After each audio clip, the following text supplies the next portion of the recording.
Hello everyone, जैसे कि आप लोगों को पता है कि यूपी स्कॉलरशिप में 31 मार्च तक पैसा आना था, जो कि आ चुका है। क्या आगे भी आप लोगों का पैसा आएगा?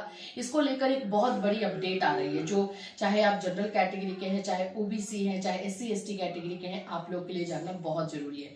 क्या अप्रैल मंथ में भी पैसा दिया जाएगा? बजट बचा है या नहीं, इस पर डिटेल में बात करेंगे हम इस वीडियो में, तो वीडियो को लास्ट तक जरूर देखिएगा। यहाँ पर आप लोग को स्कॉलरशिप से रिलेटेड हर इन्फॉर्मेशन दी जाती है, तो चैनल को सब्सक्राइब कर लीजिएगा। सबसे पहले तो मैं आप लोगों को बता दूं कि 31 मार्च तक बहुत सारे बच्चों का पैसा आया है।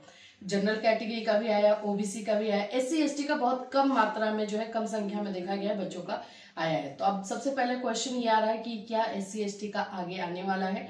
तो हाँ, एससी एसटी का जो पैसा है जून तक आएगा।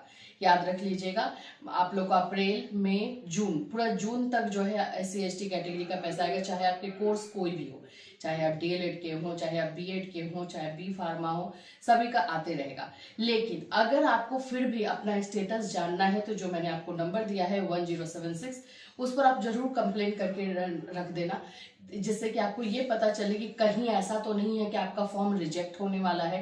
क्योंकि अगर आपका फॉर्म रिजेक्ट होने वाला है तो आप पहले ही कुछ उसके मतलब आप बोल सकते हो कि स्टेप ले सकते हो, उसका जो है आप सॉल्व कर सकते हो उस प्रॉब्लम को। तो इसलिए 1076 पर एससी एसटी कैटेगरी के अगर आप बच्चे हैं तो जरूर से जरूर कंप्लेन जरूर डाल दीजिएगा। अब बात करते हैं जनरल कैटेगरी, ओबीसी, माइनॉरिटी, क्या इनका पैसा आएगा? देखो, अभी अगर मैं बोलूं तो इंटरनल सोर्सेज से एक इन्फॉर्मेशन मिली हुई है, जिसका स्क्रीनशॉट भी आप देख सकते हो यहाँ पर, जिसमें बताया जा रहा है कि जनरल कैटेगरी और माइनॉरिटी का पैसा जो है खत्म हो गया है। ऑफिशियल अनाउंसमेंट अभी कुछ भी नहीं हुआ, और जनरल कैटेगरी का तो लग नहीं रहा खत्म हुआ हो, क्योंकि बहुत कम बच्चों का पैसा आया है। लेकिन ऐसा बोला जा रहा है, ऐसा सुनने में आ रहा है कि जनरल एंड माइनॉरिटी का पैसा खत्म हो चुका है, तो चांसेस है कि आगे ना देखने को मिले। बट अभी जब तक ऑफिशियल अनाउंसमेंट नहीं होगा, जब तक आप लोगों के स्टेटस में ये दिखाई देने ना लगे कि फंड्स नॉट अवेलेबल, ऐसा आने ना लगे, तब तक हम इस तरह की खबरों पर बिल्कुल विश्वास नहीं करेंगे। आप दो काम कर सकते हो, जनरल के हो, ओबीसी के हो, माइनॉरिटी के हो, तो दो काम कीजिए। 1076 पर एक कंप्लेंट डाल दीजिए। उसमें अगर ऐसा आ जाता है कि अब फंड खत्म हो गया है आपकी कैटेगरी का, तब हमें मतलब ये एक तरह से ऑफिशियल हो जाएगा कि आपका फंड नहीं है तो पैसा नहीं आएगा।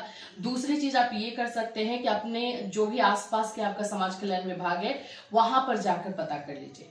वहां पर आप जाएंगे तो इंडिविजुअल आपके स्टेटस, आपके फॉर्म का स्टेटस क्या है, उसमें क्या चेंजेस है या क्या उसमें प्रॉब्लम है, वो पता चल जाता है। तो ये दोनों में से कोई भी काम आप कर सकते हैं जो आप लोगों के लिए सही हो। अभी फिलहाल के लिए 10 अप्रैल तक जिन बच्चों का पैसा लखनऊ से रिलीज हो चुका है, आपको डिस्ट्रिक्ट लेवल से आपको मिलता रहेगा। तो 10 अप्रैल तक जो है बच्चों के अकाउंट में पैसा देखने को मिलेगा। घबराने की जरूरत नहीं है। जिनका पैसा 31 मार्च तक यानी कल के डेट तक नहीं आया है, उनका अभी 10 अप्रैल तक पैसा अकाउंट में आते रहेगा। और अगर आप लोग को पैसा मिलते रहता है तो हमें भी इन्फॉर्म जरूर कीजिएगा। अगर कोई और क्वेश्चन या डाउट है तो वीडियो में कमेंट कर दीजिएगा। फिर मिलूंगी, till then take care everyone.